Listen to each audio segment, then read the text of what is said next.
ઈ અવધ નરેશનો યુવરાજ લંકાના યુદ્ધના મેદાનમાં જ્યારે ડગલા માંડે ભગવાન રામ, તમે વિચાર કરજો, દુનિયાની મહાશક્તિ જેની પત્નીનું હરણ કરી જાય અને બે જ ભાઈઓ હતા વનમાં એકલા, તેથી એને રાયડું નહોતી નાખી, જટ મારી ઘરવાળીને લઈ ગયા, અયોધ્યાથી સેના મોકલો એવું કીધું રામે? નહીં. હાહરિયામાં કીધું તમારી દીકરીને લઈ ગયા સેના મોકલો. જનકપુરમાં બહુ મોટી સેના હતી. નહીં, બે ભાઈઓ એકલા રીછને વાંદરા હારે લઈ અને દરિયાની છાતી માથે પાળ બાંધી અને રાવણના કુળનું હુડ કાઢીને જાનકીજીને પાછા લઈ આવે. ઈ આપણો ભગવાન રાઘવેન્દ્ર સરકાર છે, ઈ રામ છે. એટલા માટે હિન્દીમાં મારે કેવું તો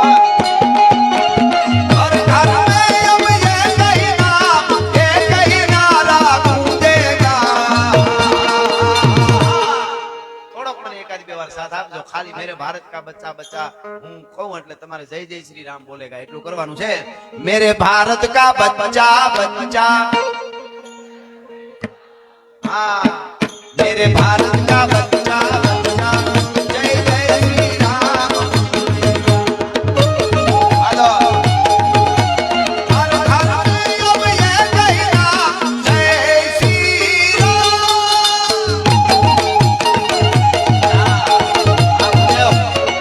ગાંડો છે હોય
बार मेरे भारत का बच्चा बच्चा,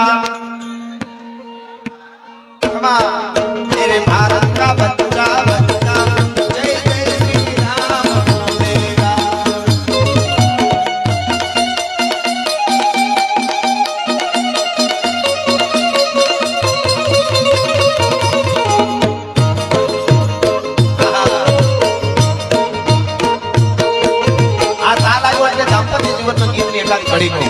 માતાઓ બહેનો બેઠા છે, પુરુષો બેઠા છે, એવા આપણે ત્યાં પતિ પત્નીના રૂડા પ્રેમના ગીતો હતા. વલ્ગર ગીતો નહીં, અમે કીધું કોઈ દી સાંભળતાય નહીં. અમારા પ્રોગ્રામમાં એક બેન હમણાં ઊંચા થઈને ગાતા હતા, પૂછો જરા પૂછો મુझे क्या हुआ है. મેં કીધું હડકવા હુઆ હે બેન. અમારા પ્રોગ્રામમાં આ તો રહેવા દો, નબળું સાંભળતા જ નહીં. અત્યારે તો ક્યાંય તમે ટીવી ખોલો, અડધી કલાક બાપ ને દીકરી નો બેહી ગયા રે, માને દીકરો નો બે એન્જોય હગે યાર. મોબાઈલ ખોલો નો જોવાય, કાંઈક એડ આવે, કાંઈક એવું આવે. એક જ અમારા ડાયરા વારી હશે, માને દીકરો, બાપ ને દીકરી, ભાઈ ને બેન આરે બેહીને સાંભળી હગે સાહેબ. એટલા માટે બોલી છે. હા, બાકી કૂદકા મારીને ગમે એમ કરી આથી ડબલ પૈસા મળે, પણ અમારાથી નો થાય. લેલાડી લેલે કરે ને ગાયું પોતાનું ગાય, હું બીજાથી નો બોલાય. કુળ વંતાથી કાનિયા. સોના એકવાર પિત્તળ ને કીધેલું, તું તો બહુ ઉજળું. પિત્તળ કે ઈ તો તને કહું છું સોના, મને તારી યાર ભેળવી લે, ઉજળું લાગે વજન વધી જાય. સોનું કે વજન વધી જાય, પણ મારું વલું મારું કેરેટ ઘટી જાય. વજન વધારવા હારું થઈને કેરેટ થોડા ઘટાડાય છે. ભલા માણસ જે છે ઈ છે, ઈ મજા છે. એટલે કહેવાનો અર્થ મારો દાંપત્ય જીવનનું બહુ સારું આ ગીત છે, સાંભળજો. હિંગ કેરી લાકડીએ રામે સીતાને માર્યા લો,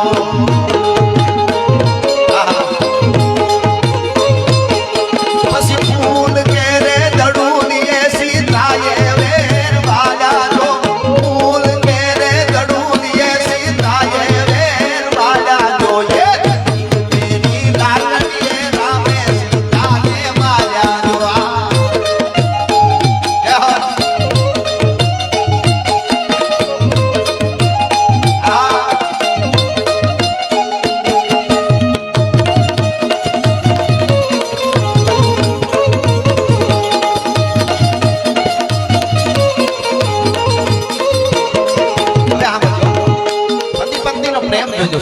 હકીકતની વાત કરું મારી નહીં તો કોઈની નહીં ઈ નહીં હા બહુ અદ્ભુત કલાકારોની સાહિત્યકારોની જવાબદારી હોય છે સમાજ એને ફોલો કરે છે યાર એટલે હું આ વાત કરું છું અમારાથી ન બોલાય જવું તો એટલા માટે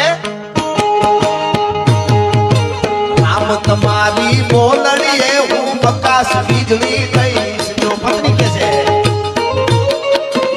હું કે તું કે હું ન કરું અને આપણે ગીતો કે છે કરવું જોઈએ હા બચારી આનું બધું આખું પરિવાર મૂકીને આવી છે શું કે છે અહીંયા આમ તમારી બોલડીએ હું આકાશ વીજળી થઈશ જો કે તમે થશો જો આકાશ વીજળી તો હું ને ઉડ્યો થઈશ જો લાકડીએ રામે સીતાને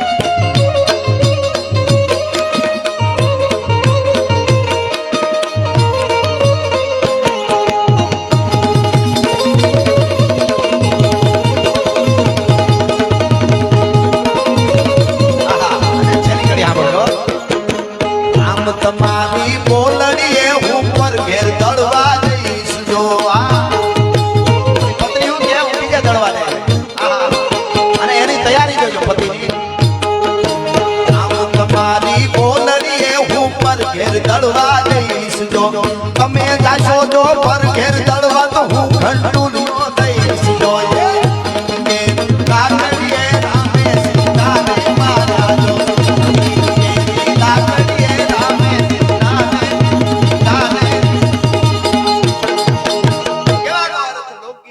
ગીત હોય ભજન હોય દોહો છંદ જીવતરની વાતો મને તમને મૂલ્ય બતાવી દે એમ માનું કે આ આપણું કંઈક છે જ્યાં મળે ત્યાંથી લઈ લો રામાયણ હું એક સરસ વાત અમે ઘણી વાર કરી છે કે એક જણો મુંબઈ ગયો બે માણસ ગયેલા એક બાપા તો બાપા ટ્રેનમાં ચડી ગયા કંઈક વિરાટ બાજુ જવું હોય છે કાંદીબોલી બોરીવલી થી અને બેન રહી ગયા માડી તો કોઈ ગાયરે બીજા હોય ને જોતા બાપુ આમ હળિયું કાઢે આમ ટ્રેનમાં આ ક્યાં ગઈ નો સડી શકી આમ ને તેમ ને મેં કહું બાપા શું થયું કાંઈ પેડું રહ્યું અરે કે આવા બુદ્ધિ વગરના ભેળા જ ન લેવો